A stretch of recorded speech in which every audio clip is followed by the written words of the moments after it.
Jika kontak darurat kalian itu diserang atau mungkin dihubungi dan juga diteror oleh DC pinjol karena kalian tidak bayar hutang, maka mungkin kalian perlu melakukan beberapa hal dan juga harus ada hal tertentu yang harus kalian pahami untuk mengatasi semua masalah ini. Di video kali ini kita akan bahas tentang solusi dan juga resiko gagal bayar di pinjol legal ataupun pinjol ilegal, di mana kontak darurat itu tentu saja akan menjadi hal yang krusial ya jika kalian mencantumkan nomor orang lain terus kemudian kalian tidak meminta izin untuk dicantumkan, maka akan memicu beberapa hal atau konflik di dalamnya. Sebagai contoh, kemarin saya pernah membaca sebuah komentar bahwa dia akan dilaporkan polisi oleh istri bosnya karena tidak sengaja ya, atau nggak tahu ya sengaja atau tidak sengaja mencantumkan nomor bosnya itu sebagai kontak darurat. Nah ini nih, jadi si bosnya ini terasa terganggu, terus kemudian istri bosnya juga merasa terganggu karena semuanya jadi diteror. Akhirnya ujung-ujungnya dilaporkanlah si karyawannya ini ke kantor polisi. Karena apa? Karena memasukkan nomor tersebut sebagai kontak darurat. Nah ini gimana nih ceritanya nih? Bisa sampai sejauh itu masalahnya. Kalau ngomong-ngomong soal bisa nggak itu si nasabah Galbay itu dilaporkan ke polisi karena mencantumkan nomor darurat tanpa izin, itu jawabannya bisa ya. Karena berdasarkan Undang-Undang Perlindungan Data Pribadi yang baru disahkan di awal tahun kemarin, itu ada juga barang siapa yang memberikan nomor HP tanpa seizin dan sepengetahuan dan berdampak negatif, itu bisa dipidanakan. Nah, tapi kita tidak membahas di situ ya. Kita akan membahas jika sampai ini terjadi, kira-kira langkah apa saja sih yang harus kalian lakukan. Di sini ada dua versi teman-teman. Ketika teman-teman meminta izin dulunya ya, sama teman-teman nggak pernah izin atau mungkin ngasal ngisi nomor kontak daruratnya. Oke, kalau kalian memang benar-benar kenal dengan kontak darurat itu, ya udah kalian langsung hubungi. Sebelum kalian Galbay itu kalian hubungi dulu, kalian minta maaf dan juga kalian ya intinya kalau udah kenal kan lebih enak lah ya negosiasinya dan lain sebagainya itu lebih enak.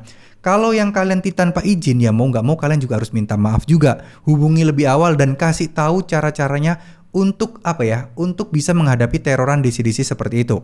Karena kebanyakan orang-orang yang dijadikan kontak darurat itu benar-benar tidak tahu apa-apa dan tidak tahu menahu tentang DC pinjol.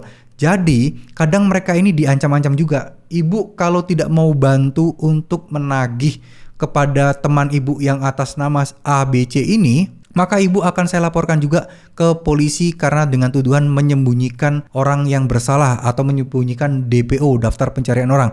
Nah ini kan repot ya, karena kita nggak bisa samakan diri kalian yang mungkin suka nonton-nonton video YouTube tentang solusi-solusi Galbay pinjol ini dengan orang-orang awam yang mana itu mungkin juga kadang orang tua kalian, orang yang tinggal di desa atau yang bener-bener nggak pernah ngikuti tentang pinjol. Itu kan bisa gawat, mereka bisa percaya apapun apa yang dikatakan si DC pinjol ini. Nah itulah yang harus teman-teman hindari ya. Teman-teman harus wajib menghubungi teman kalian yang dijadikan kontak darurat itu. Untuk apa sih? Untuk mengedukasi juga, untuk sharing juga, untuk ngajari dan untuk ngasih wawasan dan pengertian ya. Jadi ya tolong untuk diabaikan aja, untuk diblok aja nomornya kalau memang nggak mau apa-apa, terus kasih tahu juga. Nah DC-DC itu harusnya nggak boleh kayak gini-gini. Nah itu penting banget, jangan sampai mereka menjadi korban hanya karena kalian memasukkan kontak darurat kalian ya. Intinya edukasi orang yang menjadi kontak darurat dan ditagih-tagih tadi ya. Kalau versi pinjol ilegal tentu saja akan lebih ekstrim lagi, tapi kita tidak akan membahas ke sana.